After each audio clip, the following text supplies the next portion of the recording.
Dans cette émission, nous allons parler phishing. Mais de quoi s'agit-il exactement? C'est le fait de capter des données des gens par mail et qui demandent de récupérer des codes personnels. Pour moi, c'est lorsqu'on reçoit des messages, notamment mail plutôt, mais ça peut aussi peut-être être par téléphone, qui nous incitent à donner des identifiants, par exemple des mots de passe, éventuellement même peut-être des codes de carte bleue. Justement, le phishing, c'est le traçage des gens en fait. Et donc on peut donner malencontreusement nos identifiants alors qu'il ne fallait pas du tout, et ensuite on nous prend notre argent. Voilà. Phishing, ça veut dire péché, hameçonner. Pour en savoir plus sur cette technique de fraude qui peut être très discrète, mais qui touche plus de 2 millions de Français chaque année, nous sommes allés à la rencontre d'Alice F., experte en cybercriminalité à la police judiciaire. Le phishing est la contraction de deux mots anglais. Phishing pour péché et fucking pour piratage de lignes téléphoniques. Le phishing consiste à voler vos informations personnelles par le biais d'un email émanant d'un site internet de confiance comme une administration ou une banque par exemple.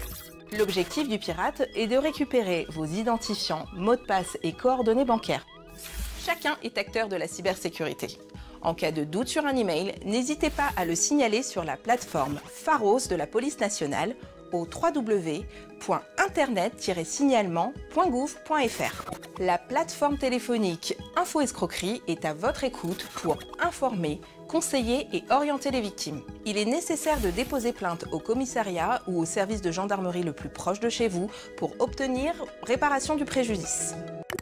Pour éviter le phishing, il suffit d'être vigilant et d'adopter des réflexes simples au quotidien, comme nous l'explique Béatrice Durand, responsable éducation financière du programme Les Clés de la Banque. Le premier réflexe quand on reçoit un message, c'est surtout de ne pas cliquer sur le lien ou la pièce jointe qui peuvent s'y trouver. Car c'est par là que les pirates, les escrocs, vont tenter de récupérer vos données personnelles ou bancaires pour ensuite les utiliser à votre insu. Retenez que si vous devez vous connecter à votre site de banque à distance, faites-le parce que c'est votre initiative et que vous avez votre propre raison de le faire. Autrement dit, ne donnez pas suite à un message, même s'il a un ton alarmant ou qu'il vous demande une action urgente. Si besoin, prenez le temps de faire des vérifications nécessaires au numéro que vous connaissez.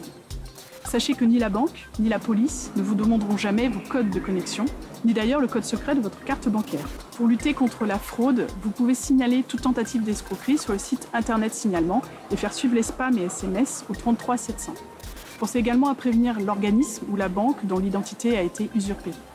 Enfin, pensez à consulter la rubrique sécurité du site internet de la banque.